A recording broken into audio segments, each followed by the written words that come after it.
the difference between spontaneous and stimulated. Now, if available, there's a gestation age calculated from the LMP, and then they are compared. So, for example, may limbawa yung example namin kanina, na-ultrasound yung pasyente 8 weeks, what was, the result was 7 weeks and how many days when sabi ko? 3 days or 4 days? Sabi ko, you have to explain to the patient, kasi nalilito ang pasyente, Doktora, bakit sa ultrasound ganito ang size ng baby and age? Pero sa meds ko ganito. So he explained, less than 5 days, less than 7 days. And then, you also explain pagbabaguhin mo yung age of gestation. Kasi minsan nalilito ang pasyente and it causes problem with the husband, especially yung mga OFW. It causes a lot of problem. Bakit na buntis kayo? Hindi pa ako you know, there are a lot of issues with that. So it has to be explained to the patient. So this is the CRL. Before the CRL,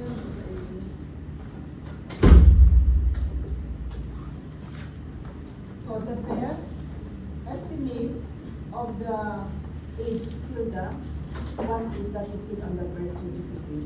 And usually this is the one in your pediatrics. The balance score. Ang paglabas ng baby, di ba? Ini-score yung baby kung anong future station. That's still the best estimate. Yung outcome. Now, this is what I'm saying about the CRL. You want to close the light here or here naman? Probably can close the light here. Para mas clear. Okay. Ay, masyado madilim. Makakatulog na kayo. Yung isa kaya. Tapos open na likod. Ayaw? It's okay. Ayaw? It's okay. So anyway, this is the CRL, crown rump length. So it's measured from the crown to the rump or the thread. You don't include the lower extremities. And then there's a lot of, you know, when we do the CRL, dapat ganito ang position ng baby, fetal position, dapat buo ang buha. So it has to be, you know, the sonologist will be very detailed in doing the measuring the CRL because that will tell you that that's give a very deep information with regard to the termination of pregnancy, especially for high-risk pregnancy. Now, how do you calculate the EDD? Ano mag-calculate ng expected date of delivery? You add 7 days to the first of the last normal menstrual period, and then you less 3 months from the given month. Okay? So that's the legal rule. So for example, you have a patient, LMP is June 2, so that's 6-2. You add 7 the first of the mens, which is the 2, so magiging 9. And then you less June siya, so 6, you less 3, that will be March. So the expected date of this baby is March 9. Okay, so ganun lang kadali. Minus plus 7 minus 3, o kung gusto muna yung month, minus 3 plus 7. Magkakaroon ng problema yung calculation if, for example, the month is January or February. Kasi magkakaroon ka ng negative. Okay? So, wala kasi kami slide on how to do that, but usually don't ask questions na ito. Okay? Very simple lang. So, it's minus 3 plus 7. So the due date of this patient is March 9. Okay. Now there are a lot of apps that you can use, pero we are actually discouraging this one. Kasi pag binocompute mo ang mga residents, hindi na rin binocompute because they are just using the app. Actually, I don't know why this was included in the lecture in our slides, but we don't encourage using the app because we do not know how to calculate it anymore. Pero meron kasi ipapasok ko lang yung LMP, diba, ito yung kanyang LMP June 2, kaya lalabas ang PPD. So this is the app. Makes things easier, but you know, maganda pa yung alam yung pinaka-basic. Okay, let's go to the stages of the human development. This is a video, just watch it para mas madali maintindihan later. Or egg from the ovary. Throughout your life, your ovaries will mature and release approximately 500 eggs. The egg moves into the fallopian tube and awaits fertilization. The cilia lining the tube and the muscular contractions of the tube itself guide the egg toward the site of fertilization. Up to 1 billion sperm can be released in a single ejaculation. Each of them embarks on a challenging journey to fertilize an egg. These sperm must navigate through the female reproductive tract, with only the strongest reaching the egg in the fallopian tube for potential fertilization. When the egg and sperm successfully fuse, they form a zygote, marking the beginning of a new genetic combination and the first stage of embryonic development. Once implanted in the uterine lining, the fertilized egg begins a complex process of cell division and growth, ultimately developing into an embryo. By the 4th week of pregnancy, the eyes, ears, and limbs start to develop. Within 5 weeks, major organs such as the kidneys, liver, heart, and circulatory system begin to form. By the 6th week, facial features become more distinct, and the brain continues its rapid growth. The nose, mouth, and ears can now be recognized. By the 8th week, all major organs are in place. The fetus begins to move, although the mother cannot feel it yet. The reproductive organs begin to form in the 9th week of pregnancy. By the 10th week, the sense of smell and the heart are now fully developed. The fetus can now make fists and open its mouth. By the 11th week, the bones begin to harden. The fetus can now yawn and stretch. By the 16th week of pregnancy, the neck and backbone muscles become stronger. The fetus's eyes can now move side to side. By the 18th week, the baby starts kicking and rolling and begins to develop a regular sleep and wake cycle. The 30th week of pregnancy is very special. The brain now contains billions of neurons and is growing rapidly. The fetus's skin is becoming softer and smoother as it gains more fat, and the body's temperature is now controlled by the central nervous system. By the 35th week, the baby is now able to recognize the mother's voice. By the 40th week, the hair and nails continue to grow, and the skull bones are not yet fused. A full-term pregnancy lasts up to 40 weeks and 6 days. By now, both systems are fully developed and ready for the outside world. As the fetus prepares for birth, an important developmental milestone occurs. The turning or flipping to the birth position, typically head down to facilitate a safer and easier delivery. A hormone called relaxin loosens the ligaments of the pelvis, widening the birth canal just in time for delivery. During childbirth, the body produces a natural lubricant known as vernix caseosa, which facilitates a smoother passage for the baby through the birth canal. So if you remember in the video, ano yung sabi, when is the organ system fully developed? Pinapalaki na lang. When is it fully developed? If you listen to the video, at around?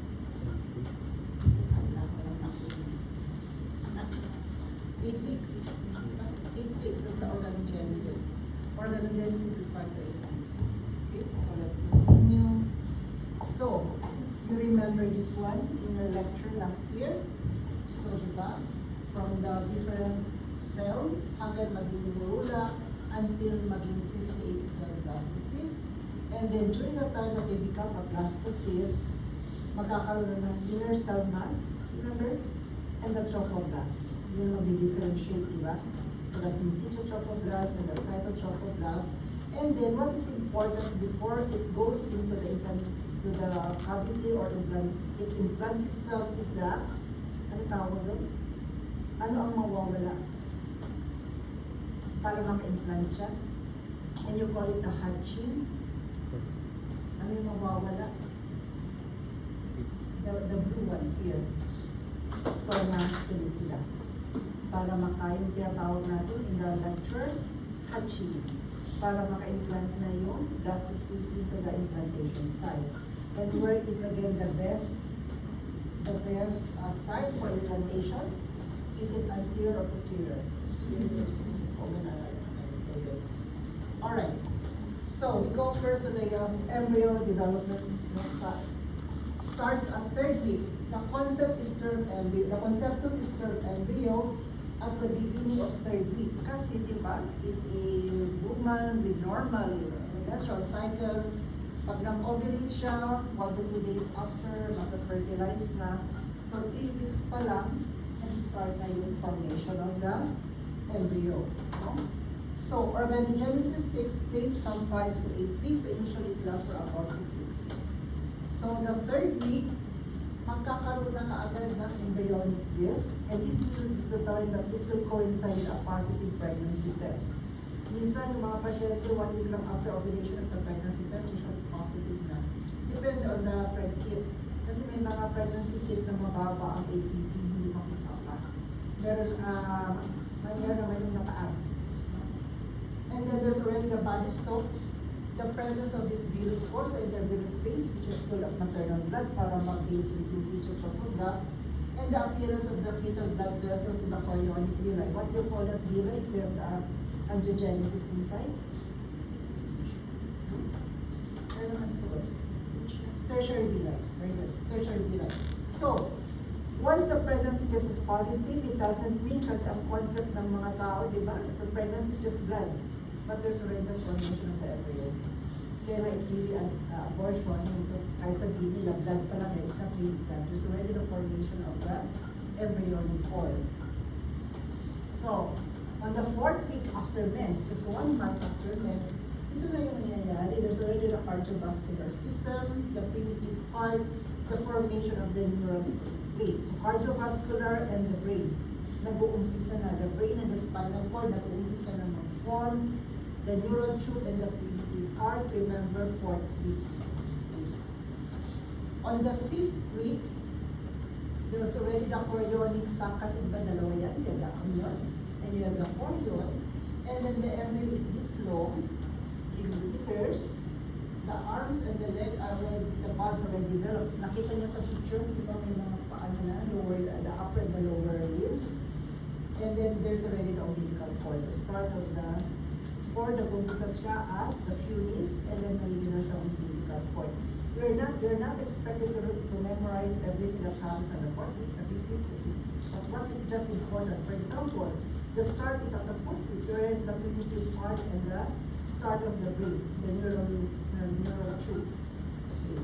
And on the 6th week, there's already the very important in the 6th week, and this you have to remember, the cardiac activity.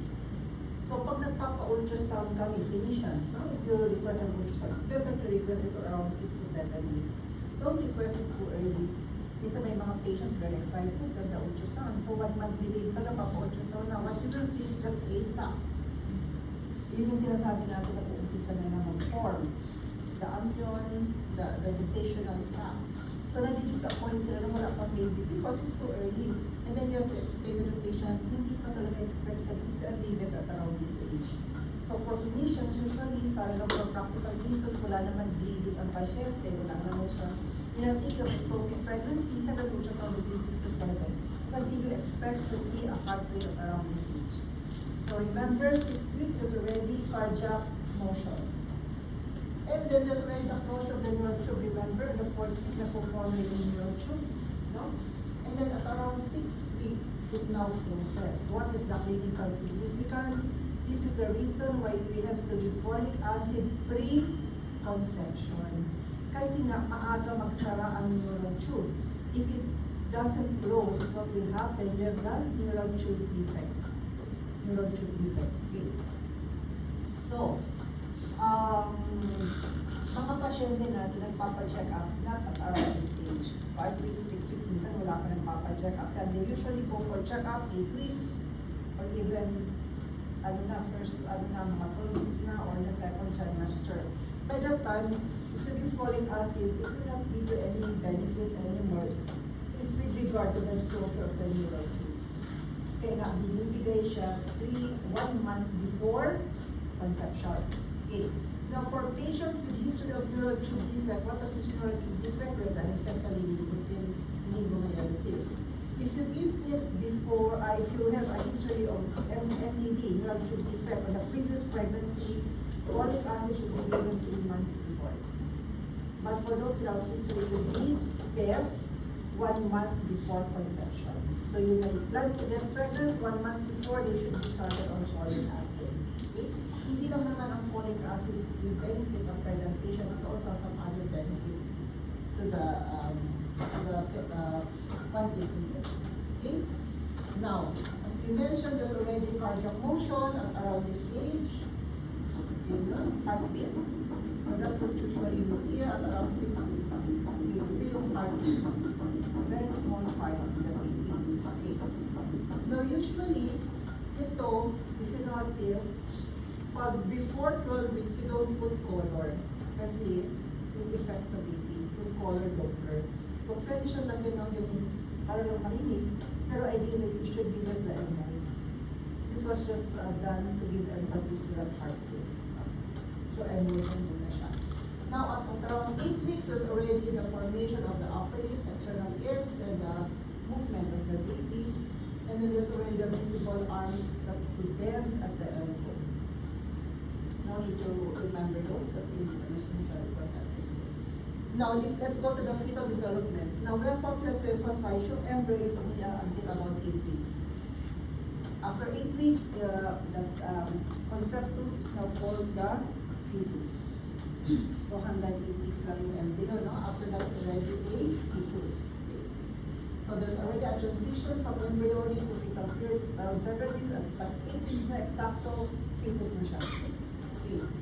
The baby now, the fetus now is approximately 24 millimeters, and then this is the time that most of the organ systems are already growing, already just entering into growth and maturation. Nagpapalaki na lang, saka nagpapamature na lang ng mga cells. Okay. So at around 12 weeks, those are the things that would happen. Genitalia sometimes nakikita na at around 12 weeks. And they're already, as mentioned, kanina spontaneous movements, pero mas malikot sila at around 16 weeks to 18. Kaya na for a primate patient, 5 months beginning, for a multiparous patient, 16 weeks. Nararamdaman na nila yung baby.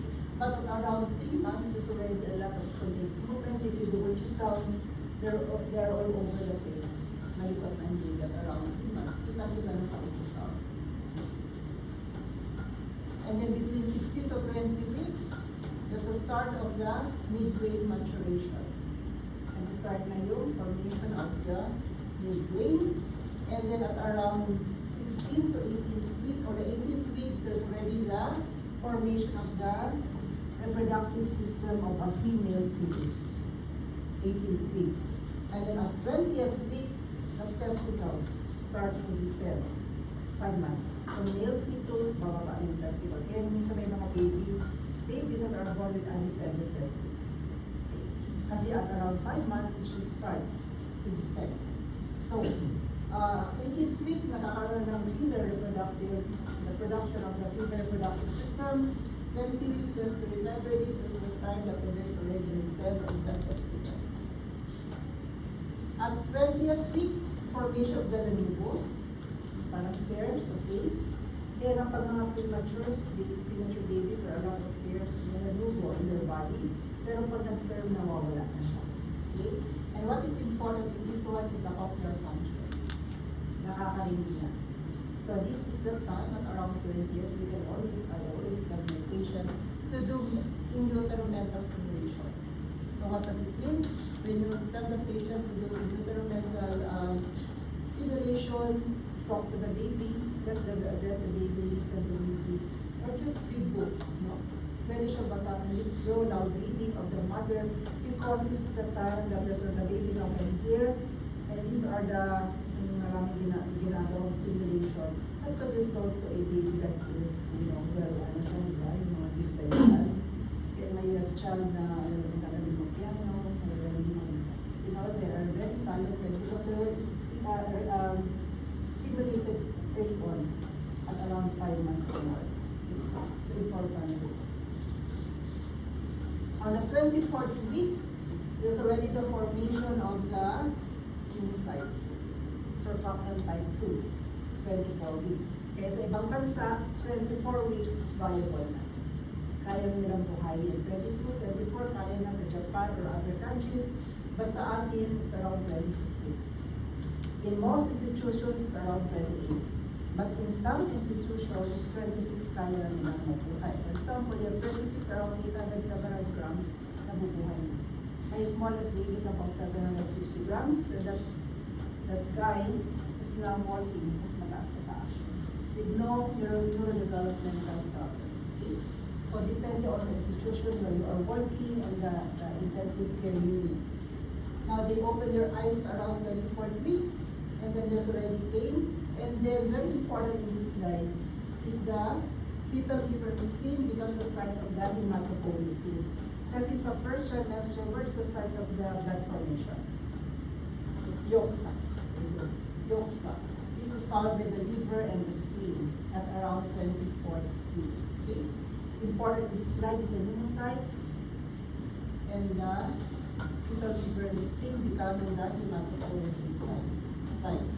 At around 28 weeks, the baby is now at 1 kilo. So yun ang lagi tinatandaan, 28 weeks, 1 kilo na dapat sa baby. There are now isolated bleeding of the eyes. Now the bone marrow, after a month of 24 weeks, is now the primary site of the hematopoiesis. So yolk sac, liver, spleen, and then finally the bone marrow. Lahat naman tayo, di ba, pang adult bone marrow na. So sila, 28 weeks pa lang nasa bone marrow na ang kanilang hematopoiesis. And the survival of babies, as I mentioned, at 28 weeks already about 90%. So, kumbaga, ang ating ICU naman is, improving, and we have a lot of neonatologists. These are the pediatricians that take care of newborn babies. So, nagpapasurvive na yung mga babies. My other hospital is the Philippine Children's Medical Center, PCMC, and so we have a lot of babies in the ICU, less than a kilo, pero so pauwi. And usually, during our person, we have a graduation of this baby, maliliit na babies, palm size, malalaki na sila, without any neurologic problem. So, at around 32 to 35th week, the fetus has more or less about 1.8, and by 36 weeks, 2.8. Filipinos, usually the average size is 2.5. 2.8 is considered normal pa rin. And then they become bilog na. So usually you advise yung mas gusto ng mga mother before this, diba? So usually they're advised at around 32 weeks kasi bilog ng mukha. Mataba na yung baby. So if they do 3D, cute na siya. If you do it less than that, skeletal pa para mga alien itsura ng baby. But if you do it at around this age, 32, especially 30 to 32, cute na sila sa 3D, 4D kasi bilog na yung face. May laman na mataba na. Ang survival is 100%. So buhay na sila at around 20 weeks. And then on the 40th week, usually, this is already a fully developed baby, 3.5 kilos. Pero sometimes sa mga Filipinos, because we're small, yung 3.5 malaki na para sa Filipino. Kasi sila ang mami minsan pag 3.5. Okay, let's now go to the different organ system, CNS. So as I've mentioned, the neural tube closes around the 6th week. And then the brain and spinal cord arises from the walls of the tube. And then the ventricular system, the lateral ventricles, third or the fourth ventricle spinal cord arises from the lumen, yung laman ng neural tube. Okay, ito ang maraming dapat i-memorize. The brain development of the brain. At 6th week, tatlo lang ang primary vesicles of the brain. You have the prosen, mesen, and then the rhombencephalon. So you can tandaan nyo on the first 6th week. One week after, 5 na sila. So how do you memorize this? Kasi there's so many things to memorize. Just remember PDMMM. PDMMM, and then si S na una sa T na una sa Y. Okay. Mesen, meten, hyelencephalon. T, telencephalon, D, diencephalon. And then you just remember the position of these brain structures. Telencephalon, mataas, cerebral hemispheres. And the thalami. Midbrain, mesen, gitna. Sa ilalim ng brain, you have the pons and the cerebellum and the medulla oblongata. Para madali nyo makorelate. So, get a picture in your mind about this one. Okay. So, we have here the prosen, the forebrain. Mesen is the midbrain. And then the hindbrain is the rhombencephalon. Tapos, a week after, we yung prosencephalon yung pinakamataas, forebrain, divides into that PD, peren and the diencephalon, which corresponds to the higher part of the brain, which is the cerebral hemisphere and the thalamus. Mesencephalon, midbrain. And then the rhombencephalon, the hindbrain, you have the pulse and the cerebellum, dito sa likod, sa baba. And then you have the medulla oblongata, from which mababa na towards the spinal cord. Now, in the different parts of the five vesicles, you have the lateral ventricles, the third, the aqueduct of Sylvius, the upper part of the fourth ventricle, and the lower part, the ventricular system. Okay? So it's easier to memorize if you give mnemonics. So the brain development usually is controlled by that. What is important is this one is the Hox genes. Hox genes. It's the one that controls the development of the primary and the secondary vesicles, and any abnormal signaling may result to neuropathic anomalies. Abnormalities in the CNS. Okay. By the end of the embryonic development is around 8 weeks, and the end of the embryonic development, the brain attains its configuration already, and you can already see the primary and secondary neuralization. At 6 months, there's already the ventral root of the cerebrospinal nerves and brainstem already starts its myelization, so yung mga functions niya. Usually at around 6 months. Now, this is the reason why, if you read in the news about the open field surgery, there's a window for doing surgery on the fetus in utero, kasi bago magkaroon ng neuralization, para lang magkaroon ng function of this, kasi sa spinal cord, very important, that's the one controlling the movement, the continence of the baby, to be able to, masalbay the baby from any of these abnormalities. Surgery should be done before 28 weeks, around 24 weeks in the time.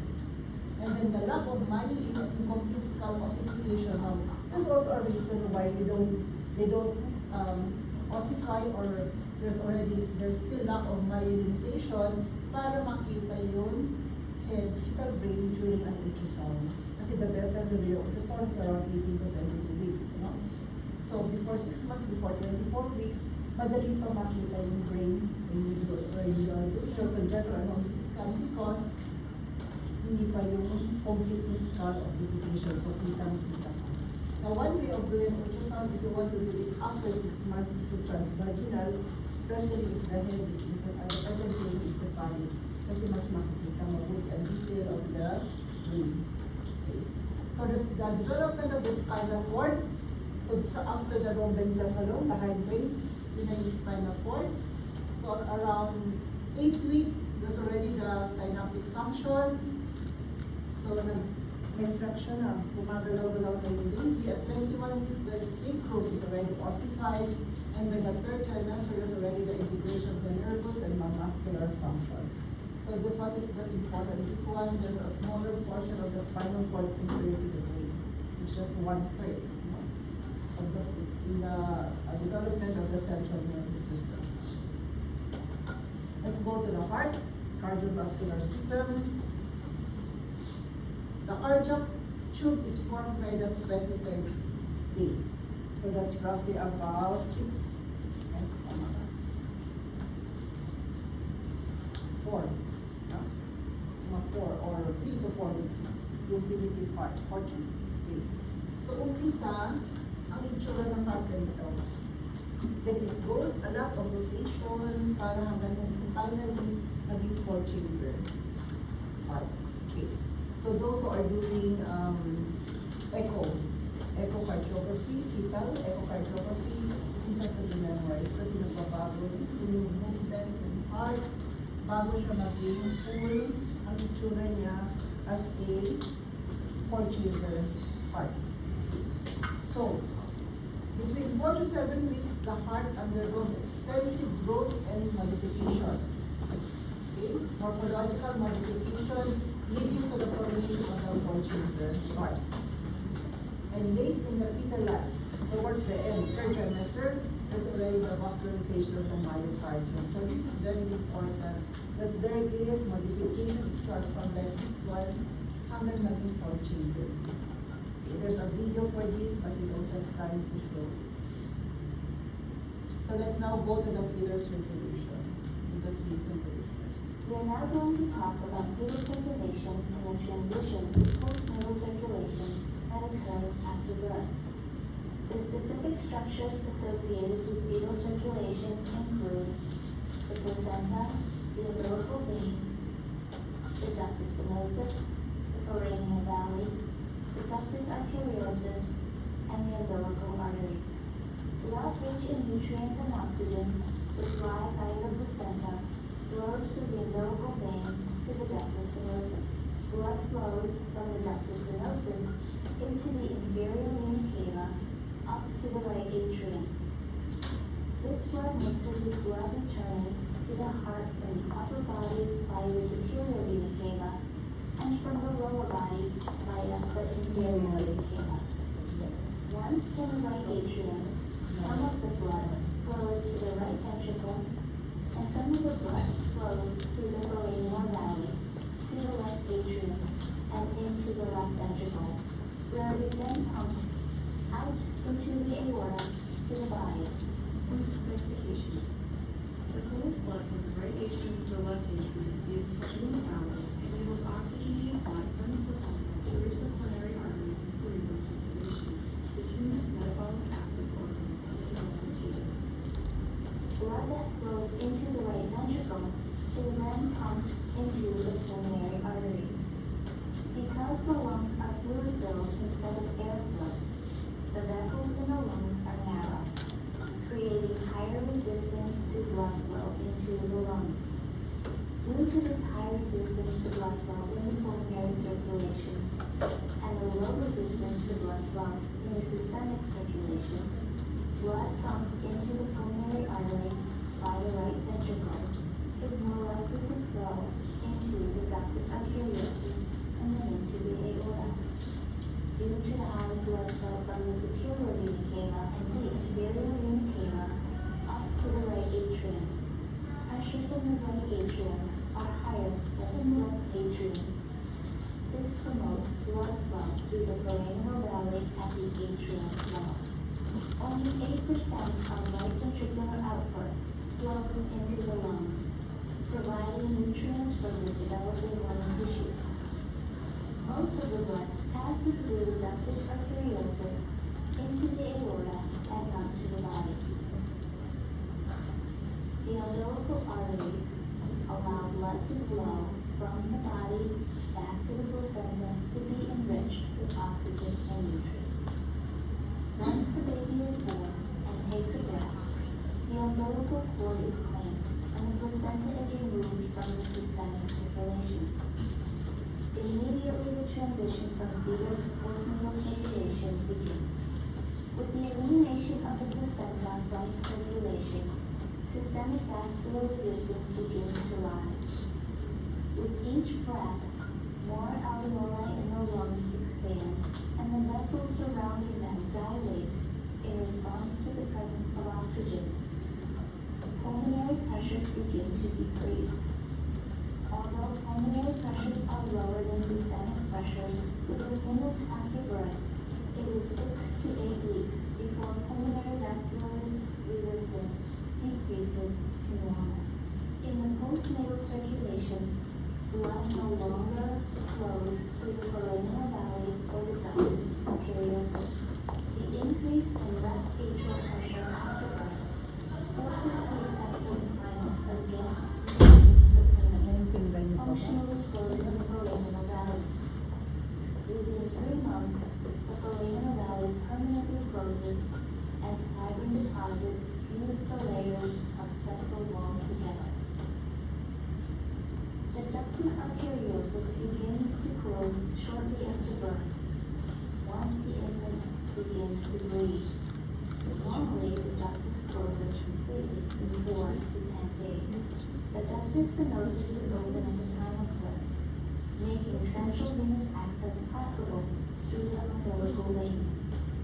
As fibrin infiltrates the ductus venosus, it usually closes within 3 to 7 days. After it closes, the remnant is known as the dentum venosum. Within a week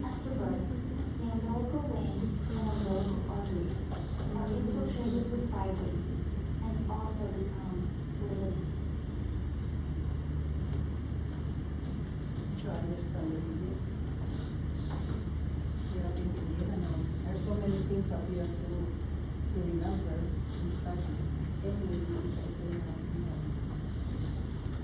alright, we start with the umbilical circulation. That's just a bird's eye view of what we're going to discuss in the succeeding slides. Okay? This is quite difficult to remember. Just follow through with my explanation. Okay. So we know that the umbilical cord has 3 vessels. You have 2 arteries and 1 vein, right? The one carrying oxygenated blood is the vein. And then the arteries are the ones carrying the oxygenated blood. Okay. So sabi dun sa video, the oxygenation, the nutrition of the fetus usually comes from the placenta.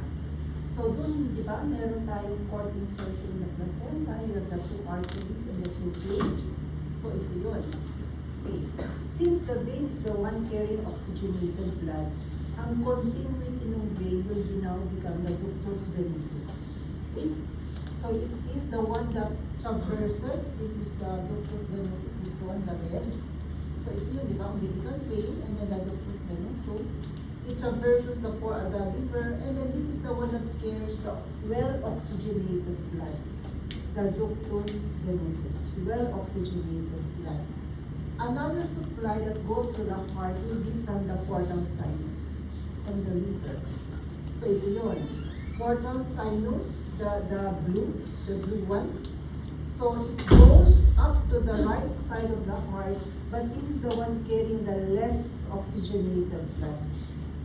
Again, repeat from the placenta, umbilical vein, then it goes up into the circulation through the ductus venosus. And this is the one that carries the well-oxygenated blood. Another source of oxygen will be coming from the liver through the portal sinus, and this is the one that carries the less oxygenated blood. So at that point, it's clear, right? Paakyat na tayo sa heart. On the right side of the heart. Paakyat na tayo, okay? Alright. Now, the heart differs from the adult because fetal heart works in parallel, not in series. Tayo, after baby's birth and the adult, they work in series. No? Contraction, and then the systolic, the diastolic, yung left muna, and then the right. But in the fetal circulation, it works in series. Halos sabay. Okay. So, the right, di ba yung ating oxygenated and the not so well oxygenated blood from the circulation, ang unang pupunta niya will be the right atrium. Remember, right atrium. Okay. Dito sa right atrium, meron dyan yung tinatawag na crista dividens. Okay. Siya ngayon ang magpipili. Ikaw hindi ka oxygenated masyado, punta ka sa right ventricle. Ikaw na oxygenated naman, magandang oxygenation, you go to the left atrium. Remember, there's a crista dividens in the right ventricle, and that is the one that will dictate saan pupunta yung blood. Well oxygenated goes to the left atrium. Not well oxygenated goes to the right ventricle, and there's a reason for that. Okay? Right.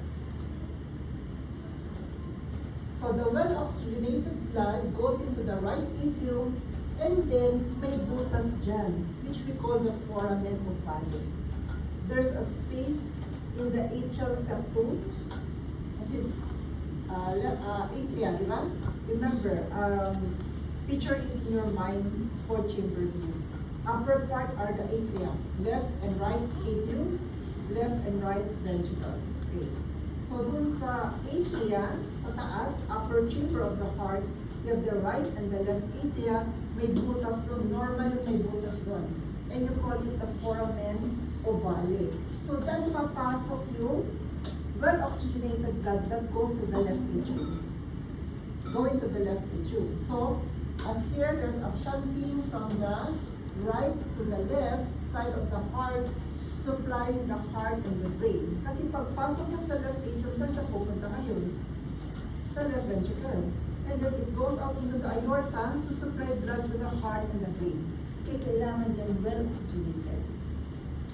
Kuha pa, so far. Okay? Alright.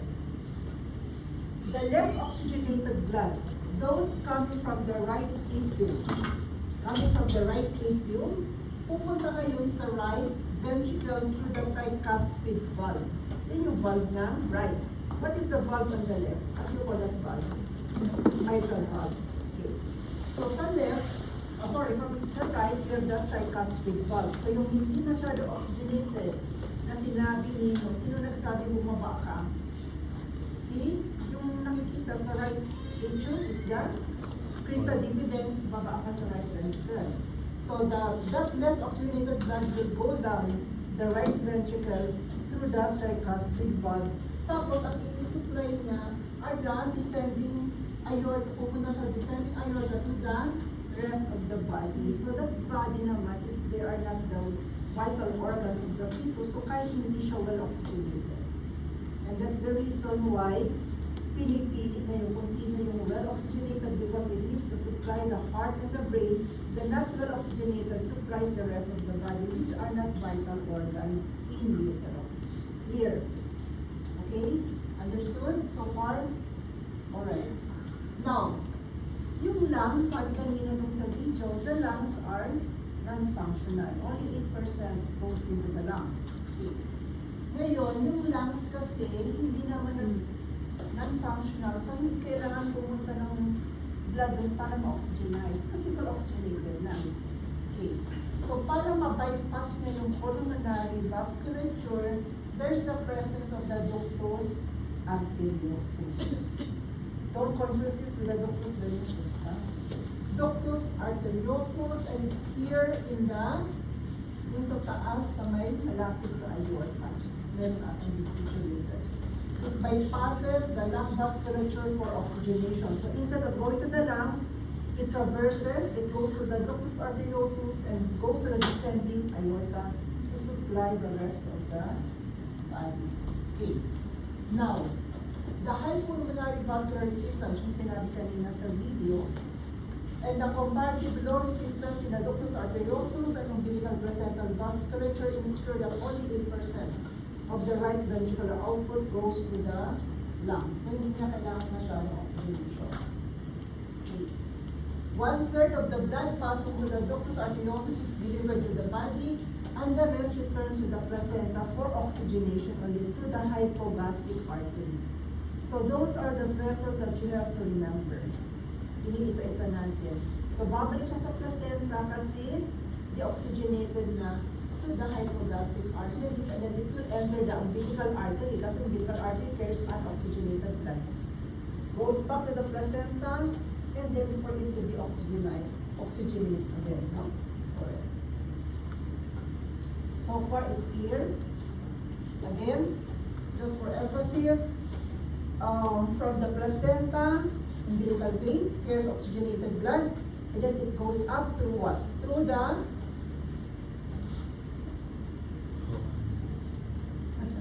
Can I hear an answer? Busy kayo. To the ductus venosus and to the portal sinus. Bago sila umakyat sa heart, which I failed to say, it will go through the inferior vena cava. Okay. From the inferior vena cava, it goes to the right atrium. Sino mang pipili kung saan pupunta si blood? The crista dividens. So yung oxygenated goes to the LA, left atrium. The not well oxygenated goes to the right ventricle through the what valve? Tricuspid. Pagdaan niya from the right to the left, saan siya dadaan? Yung butas, FO, foramen ovale. From the left atrium, it goes under the left ventricle, goes to the aorta, and then it supplies the heart and the brain.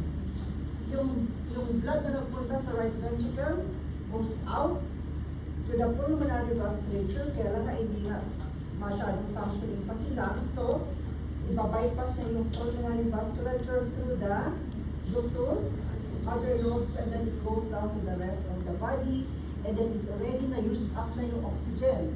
Kasi nagamit na ng mga different organ system, it goes to the what artery? Before it goes to the umbilical artery. Hypogastric arteries, and then it goes back to the oxygen, to the placenta through the umbilical artery. Okay, so that's clear na. Okay. Now, what happens at birth? Ito yung part of the video. What happens at birth? Nagsasara na ngayon yung mga umbilical vessels, the ductus arteriosus, foramen ovale, and the ductus venosus. They close. Okay. With the lung expansion, kasi lumaki na yung lungs, naging functional na at birth, you don't need the ductus arteriosus anymore. Kasi hindi na siya pwede bypass eh. Paakyat na siya sa lungs through the main pulmonary artery. Pupunta na sa lungs, so the ductus arteriosus eventually will close. Sasara na si ductus arteriosus, and it's now called the ligamentum arteriosus. Just remember, ductus arteriosus, ligamentum arteriosus. Okay. The foramen ovale magsasara na rin kasi hindi na siya pwedeng dumaan, magkakaroon ka ng atrial defect if there's open. It remains open. So it will now close, and it's now called the fossa ovalis. Si foramen ovale. Ovalis. So madaling tandaan, halos makakapareho lang. And then the ductus venosus, yung pinaka-nagkikir ng well oxygenated blood, constricts and then becomes the ligamentum venosus venosum. Alright. And then the umbilical vein becomes the ligamentum teres. And then the umbilical artery eventually constricts, and then the proximal portion of the proximal portion of this umbilical artery persists. So ito yung remnants of the fetal vessels, ductus venosus, ligamentum venosum, usually constricts 10 to 96 hours postnatal, and usually they close anatomically 2 to 3 weeks after. Umbilical vein, ligamentum teres, hypoglossal arteries becomes the umbilical ligament, which persists. Okay? Alright. So the same circulatory changes after birth. Now let's go to the hematopoiesis or the hematologic system. So clear na yung cardiovascular and the CNS so far. Okay, let's go to the hematopoiesis or hemopoiesis. As we mentioned, the site of hematopoiesis at the first address is the yolk sac and the ileum. Second is the liver and the spleen. The last is the bone marrow. Okay. Now, the early red blood cells are usually nucleated and macrocytic, malalaki. Eventually, it becomes smaller and then non-nucleated. Yun, feature na. Transformation of the red blood cell. And then the lifespan of the fetal erythrocyte is short. And then at near term, mahaba na. Mga 3 months na. The count of the fetal hematocrit is 30%. So just remember the 30%. This is very important when we're doing intrauterine transfusion. That is blood transfusion in utero. Now, the erythropoiesis is controlled primarily by the erythropoietin. So, the erythropoiesis, the erythropoietin, and this is the one that is influenced by these hormones. Okay? And then, erythropoietin rises with fetal maturity, and the production is initially in the liver until malapit ng mag-term si baby sa kidney na. So, the erythropoietin, that's the formation of the red blood cells, starts in the liver, and then eventually in the kidney. So if you know patients with chronic kidney disease, di ba, anemic sila? Because the erythropoietin is malfunctioning kasi may sakit ng kidneys. Okay. The hemoglobin. So the tetramic protein is composed of 2 alpha and 2 gamma. The globin, gamma globin chain. So you have the alpha and the gamma globin chain. So ito yung mga different types of the early hemoglobin. Pag sa yolk sac pa lang, kasi di ba hematopoiesis sa yolk sac, it is called the hemoglobin goer 1 and 2 iron or the porphyrin. Pag nasa liver na, hemoglobin F, and pag nasa bone marrow na, hemoglobin A1. Okay. This is the one that appears in the fetal blood cells, the A1. Okay. The final adult version, the alpha chain, is produced exclusively by 6 weeks without functional alternative versions. Unlike the beta, which remain in production hanggang kapag adult na. So beta talaga na siya, that is the alpha, nagkakaroon siya ng adult version. Okay. Now, what's the difference between the hemoglobin F and A1? It is the A that binds to the 2,3-DPG more vividly than the F, resulting to lower lower affinity to the oxygen. And then at term, 3/4 of the total hemoglobin of the fetus is F, which declines after a year. So F pa rin siya. So ibig sabihin, mas tight yung affinity niya because it's the A1 that has a more less affinity to oxygen because this baby's baby is strong affinity for the oxygen. Circulation factors. By 12 weeks, the fetus now produce normal adult types of procoagulant, which are the fibrinolytic and the anticoagulant proteins, which do not cross the placenta. Okay. Now, bakit binibigyan ng vitamin K ang baby at birth? Because usually the vitamin K dependent coagulation factors drops during delivery, during birth, first few days. Kaya kailangan ng vitamin K para hindi magkaroon ng bleeding si baby. All babies in the nursery or at birth are given vitamin K administration, the muscular administration. And the decline in this dependent coagulation factors is more amplified or enhanced with breastfeeding. There's no immune response of this homeostatic protein except the fibrinogen. So yun lang meron siya sa embryo. The rest are not seen. Plasma protein, the fetus produces microenzymes and plasma protein which may correlate with the maternal levels. Pero at birth, the protein and albumin concentration is already similar with the maternal levels.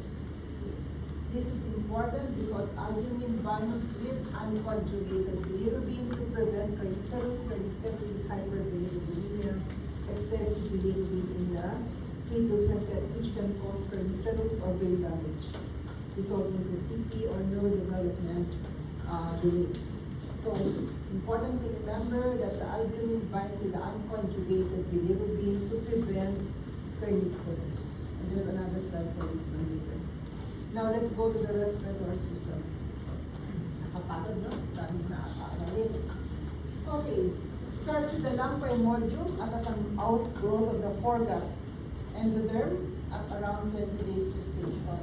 So, it starts with the lung valve, and then within this framework, nagkakaroon ng 4 na developmental stages. So, you have the embryonic, you have the pseudoglandular, canalicular, saccular, and alveolar. And these are the parts that appears, different parts that appears at the different stages. And this is the, kung kailan sila nag-a-appear, in the first 7 weeks, 17 weeks, 27, 28, and even beyond birth. Continuous ang growth ng lungs ng baby, even beyond birth. So ito yung mga nakikita. Kaya nga there's a defect called the tracheoesophageal fistula because part of the development of the lungs also starts with the trachea. Okay. And then pseudoglandular, you now have the presence of these perennial bronchioles. Canalicular, alveolar capillary barrier, the alveolar ducts. And then saccular, you have the alveoli. And then the alveolar stage of the septation and multiplication of the alveoli. So remember these different stages of the respiratory developmental stages of the lungs. Now, yung pseudoglandular, they 5th to 17th week. It is the growth of the intrasegmental bronchioles, bronchial plate. Nagpo-form na siya. Canalicular phase, this is now the presence of the terminal bronchioles giving rise to these saccular ducts, respiratory bronchioles. Now, what is the importance of this one? Kaya around before 25 weeks, you don't give steroids, antenatal steroids, kasi wala pa naman alveolar ducts. Kaya hindi binibigay ang antenatal corticosteroids. And then during the saccular phase, starting yung alveolar ducts, okay, 20 to around at this age. And then alveolar stage, this is usually towards the end of the pregnancy until neonatal period, in the alveolar stage.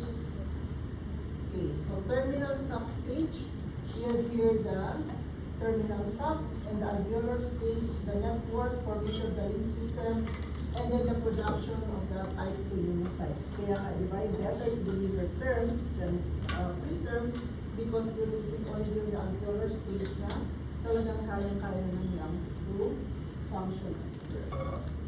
Okay. Now, what happens when there are insults to the lung development? In the embryonic phase, ito na yung nagkakaroon ng sabi ko connection between the trachea and the esophagus, esophageal tracheal fistula, and these are some of the other problems. If there's no fluid, remember that one of the functions of the amniotic fluid is for the growth and development of the lungs. So if there's no amniotic fluid, then you might have pulmonary hypotension. So, undiagnosed, hindi mag-develop ng lungs. And then it also result of because of agenesis. And then if there's oligohydramnios, mature ang alveoli kasi wala nagbibigay ng helps in the formation and in the function of the structural function of the lungs. And vitamin D may also affect several aspects of deficiency of this, may affect several aspects of the lung development. Okay, the surfactant, this is an important slide. Surfactants is formed in the type 2 pneumocytes in the alveolus. Okay? And then it is composed of the glycerophospholipids and the proteins. Now, very important to remember is that the glycerophospholipids is the primary surface tension lowering component, which is composed of the phosphatidylcholines or the lecithin, phosphatidylglycerols, and phosphatidylinositol. So remember these three components of the glycerophospholipids. These are all important in the surfactant formation. So what is the function of the surfactant? It prevents collapse of the terminal sacs at birth during the first breath or the first expiration. So this is the function. The steroids helps stimulate fetal cortisol for lung maturation and surfactant synthesis, enhancing fetal lung maturation in a premature fetus. So that's the purpose of the steroids. We use steroids to enhance lung maturation because of the stimulation of the cortisol, and then resulting to lung maturation and surfactant synthesis. Again, the different types of the surfactant you have to remember. Let's now go to the digestive system. Digestive system, just remember foregut, midgut, and hindgut. Foregut yung nasa taas, midgut yung mga structures in the middle, and foregut proximal, distal. So, ito yun. Foregut, esophagus, liver, stomach, and the pancreas. Midgut, you have the small and the large intestine, the ascending. And then the hindgut, you have the intestine, large intestine, and then the colon, usually is the colon, the rectum, and the anus. So kung saan lang yung location yan, it's easy to remember, which is the foregut, hindgut, and midgut. So what are the clinical importance? If there is any abnormality in the rotation, improper rotation, partitioning of the structures may result to malformation of the GIT. Then nagkakaroon ka ng mga atresia, duodenal atresia, nagkakaroon ka ng mga different abnormalities in the GIT, resulting to increase in the fluid kasi hindi nakakapasok ang amniotic fluid kasi atretic. Walang madaanan, resulting to polyhydramnios. So if there is polyhydramnios or ultrasound, always check on the GIT first. Kasi baka may malrotation doon or may mga abnormalities in the GIT.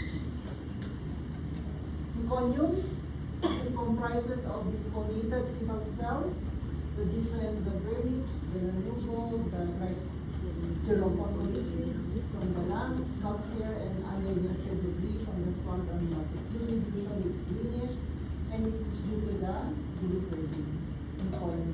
No? Nasa loob lang ng colon. Tapos pag lumalabas, results to meconium aspiration. Now the meconium can be physiologic, very normal. Because it occurs during peristalsis of the bowel, peristalsis ng bowel. So minsan pag lumabas siya, it's because of a normal physiologic process. Or it could be a vagal stimulation na stimulate kaya lumabas. or could be hypoxia. So, stimulates because with hypoxia, the arginine vasopressin is stimulated. So, nagkakaroon ng contraction of the smooth muscle resulting to intra-amniotic defecation of this meconium. And if this happens, there's already a meconium aspiration syndrome, which can result to meconium pneumonia. Liver. For the liver, important to remember is the fetal hepatic hemopiesis is the key source of the blood in the immune cells. This is during the second trimester. Liver is key. It rises from a starts with a liver blood or hepatic pressure. Okay. The capacity of the liver to convert free unconjugated bilirubin. Remember, sabi natin kanina, to conjugated is gestational age. So, mas maraming free unconjugated pag premature. Kaya, mabilis sila mag-hyperbilirubinemia. Eh, di ba, pag mga prematures, nakikita nyo naka-drop light or nakaroon sa phototherapy. Nakailaw sila. Kasi, because of a lot of free unconjugated bilirubin. But if they go into term, it's more of the conjugated, which is not doesn't cause hyperbilirubinemia anymore. Okay? Placental unconjugated bilirubin transfers bidirectional. However, conjugated bilirubin is not exchanged between the mother and the fetus. So, pero pag premature, it's still bidirectional. Glycogen rises as the fetus reaches term. So, ang liver is the one that stores the glycogen. Pancreas arises from the dorsal ventral pancreatic buds. Usually, it is detected as early as 4 weeks. And then the fetal pancreas responds to the hyperglycemia, basically to insulin. So the mother glucose can traverse in the placenta. Kaya pag si mommy diabetic, si baby hyperglycemic din. Kaya nga si baby, pag hyperglycemic, it will manifest with polyorganos. Kasi nag-ihi din yung baby because the baby is hyperglycemic. But then the baby also produces insulin. So it secretes insulin in response to hyperglycemia. By 16 weeks, most of the pancreatic enzymes are present and increase with age, and then the exocrine function of the fetal pancreas is still limited in utero. Urinary system, we have the pronephros and the mesonephros. So these are the ones that eventually will become lead to the formation of the metanephros, which is the final kidney. Metanephros is the final kidney. Now, failure of this development of this urinary system will result in anomalous urinary system abnormalities. Yung agenesis of the kidney, or maraming mga problema sa kidneys, like yung mga horseshoe kidneys or the polycystic kidneys. The intermediate mesoderm gives rise to the kidney and the ureter. The urogenital sinus develops into the bladder and urethra, and then by 14 week of gestation, there's already the glucopenic is already functioning, and the resorption already occurs as early as 14 weeks. So these are the precursors of the different organ systems in the urinary system. The urogenital sinus and the intermediate mesoderm. So as I mentioned at the start, there are a lot of things to memorize in this chapter. Now, the fetal kidney starts to produce urine again at 12 weeks. Tatay lang, 12 weeks. Yung isa, urine for 2 weeks. No? And it's hypotonic with low electrical concentrations. Now, kidneys are not essential for survival in utero, kaya nga isa siya sa non-vital organs. And but it can influence the amniotic fluid composition and volume. Any abnormalities in the production of urine can result to oligoramnios and eventually to pulmonary hypotension in the individual. So if there are babies with renal agenesis, walang kidneys, expect them to be anhydramnios, expect them not to survive at birth because the lungs is not formed, hypoplastic lungs. Okay, so a normal healthy baby with high pulmonary hypotension, hindi na develop ng lungs. Let's go to the endocrine gland development. Let's go first to the pituitary gland, the anterior and the posterior. The anterior glands develop from the lactate pouch, and the posterior from the neuroectoderm.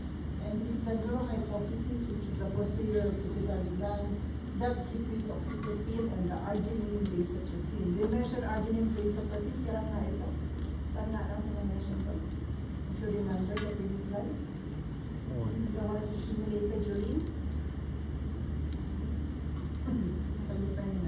There's so much, I understand, kasi there's so much things you have to compress in your brain in 2 hours.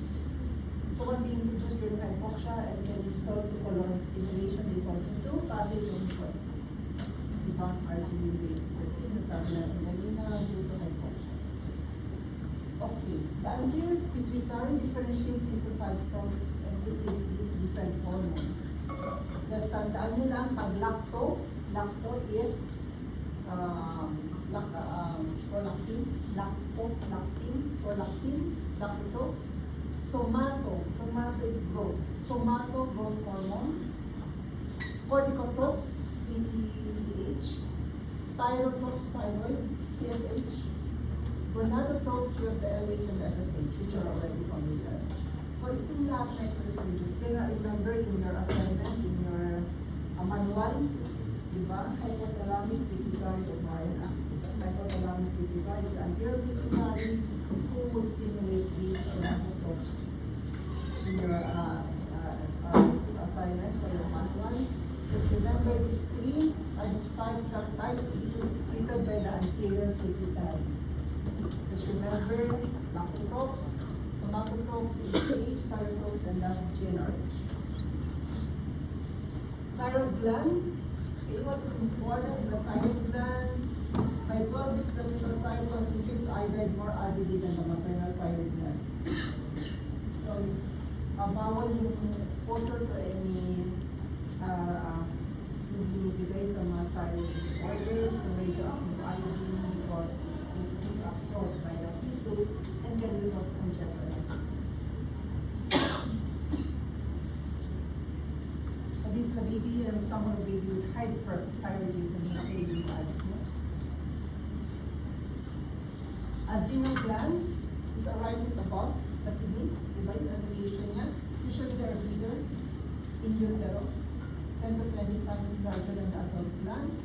And these are the ones, the adrenal cortex from the intermediate mesoderm, that makes the bulk of the adrenal glands. So this is very important because of the need for ACTH. Let's go to the immunological system. The immunoglobulins is mostly transferred to the globulin B. So from the mother.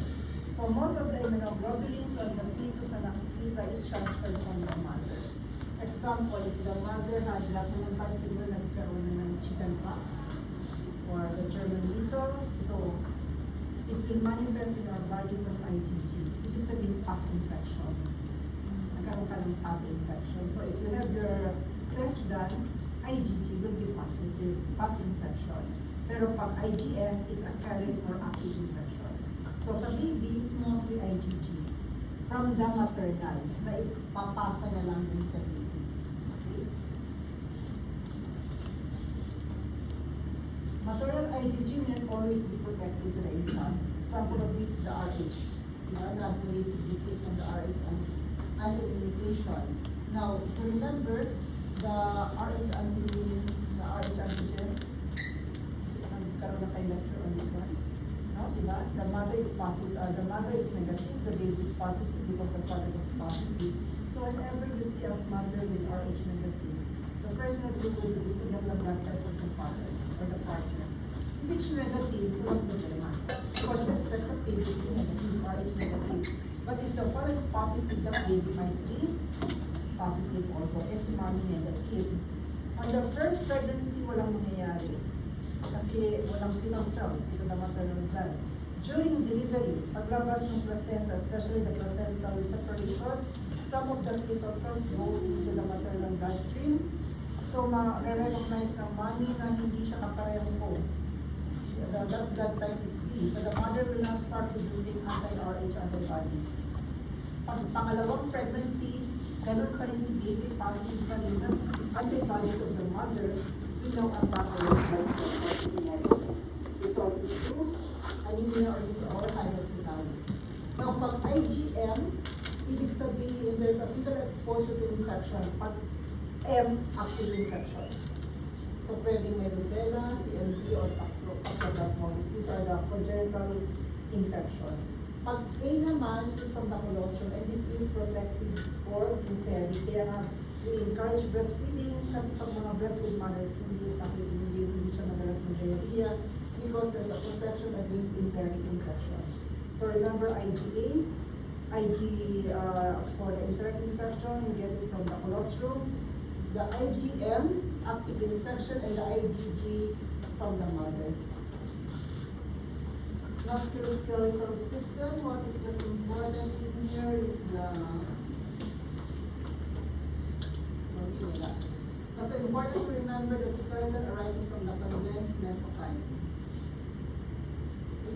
Ossifications are developed at the end of the embryonic period, so at 8 weeks pa lang, meron ng ossification, but the maturation will be towards as a baby matures also. Now, the last part will be the energy and nutrition. There are 9 major storage depot of the nutrients. This is very important to remember. We have the liver, the muscle, and the adipose tissue. Liver, muscle, and the fats. Okay. Now, there is increased serum levels of glucose that maintains insulin. And this is due to the maternal storage of the glycogen.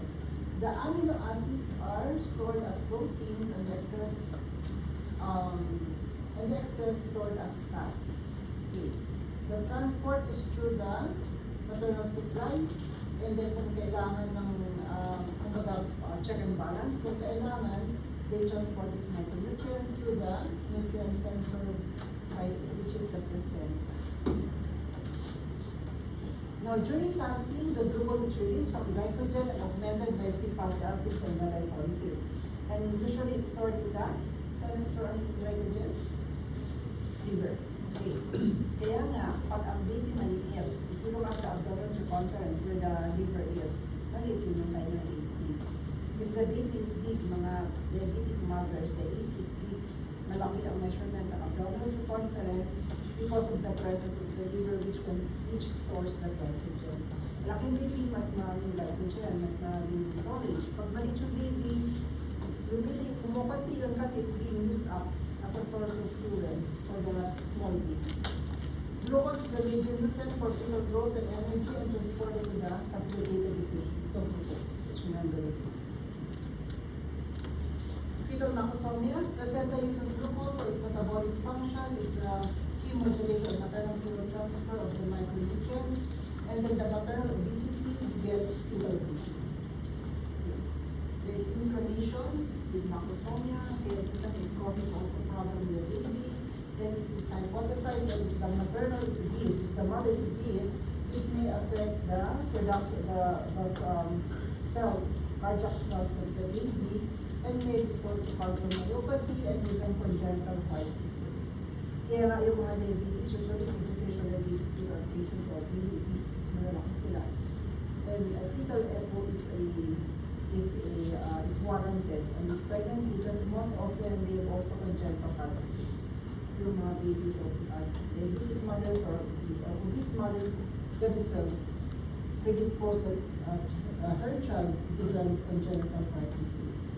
Leptin, this is the one that is correlated with the metabolic syndrome in childhood and adulthood.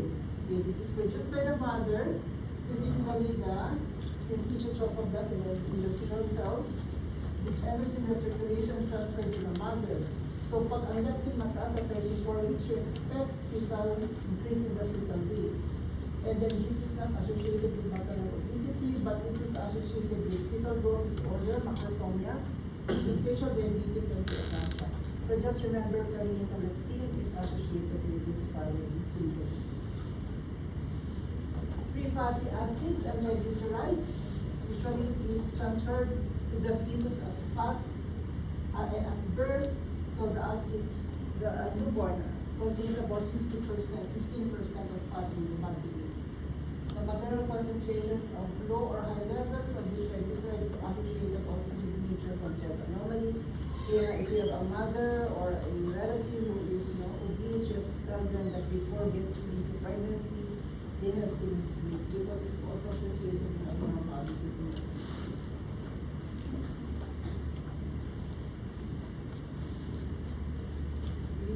And then we have here the calcium is transferred to the calcium binding protein as important in skeletal mineralization. So kaya that's the reason why we also need calcium because the baby cannot produce calcium.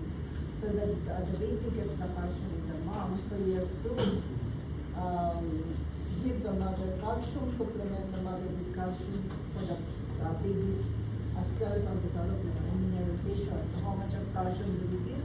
1,800 to 2,000 grams. Okay, that's about 600 in preparation, can be 2 or 3 times a day.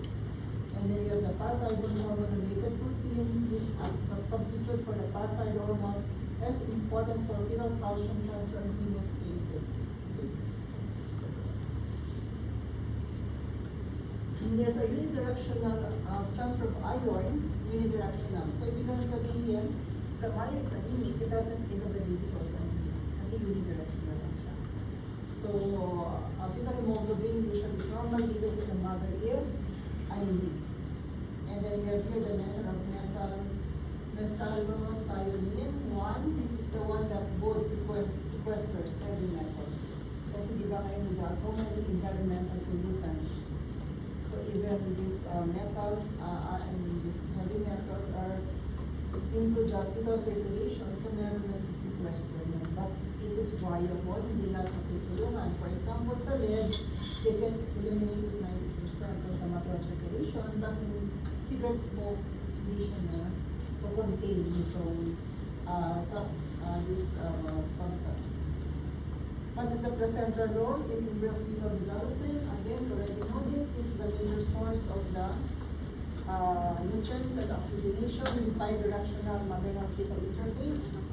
So oxygen and nutrients are transferred, whereas the carbon dioxide and waste are directed back to the mother to the placenta.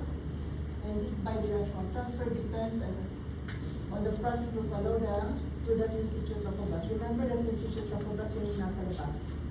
Diba? This is the one that contains amorphous nucleus and everything.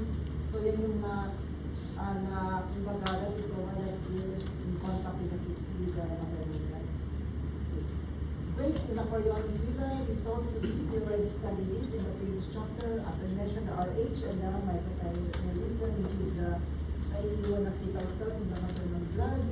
And then for the cell-free DNA testing is being used for aneuploidy due to the presence of this cell-free DNA in the maternal plasma after 9 to 10 weeks. So these are kumbaga mga apoptotic cells from the placenta, and then you can use this cell to be able to say that cell-free DNA the baby has aneuploidy.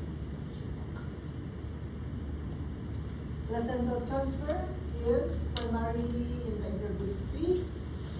Remember the intravenous space? And then the placental transfer of substances must cross-traverse the syncytial trophoblast, the cytotrophoblast, the virus-strong, and the fetal papillary wall. So this is how it is being transferred, passive or actively transferred or diffusion. The mechanism of transfer, usually most of them readily pass by simple diffusion. Pero pag malalaki, it usually do not traverse the placenta. The high molecular weight substances. Yung iba, they're also being transferred, the smaller ones. The central oxygen transfer in the blood flow is limited. Oxygen delivery is only 8 ml per oxygen per kilogram of fetal body weight. So hindi naman todo ang 100% ang blood flow of the oxygen. Now, placenta is highly permissible to carbon dioxide, which traverses the chorionic villi and more rapidly than the oxygen. Mas dapat ilabas ang carbon dioxide rather than the oxygen because of the following reason. Partial pressure of CO2 is higher than the maternal blood. Fetal blood has less affinity kasi ayaw niya to because these are waste products. And sometimes if the mother has, usually nag-hyperventilate ang mga mami, di ba? Yung pregnancy, because changes in the anatomy of the thoracic cavity results in the fall of the fetus from the fetal compartment. I think that's the end. Any question? Anything, anything that you need to ask or need, clarify? Wala tayong enhancement later. So if there are any questions, because it will be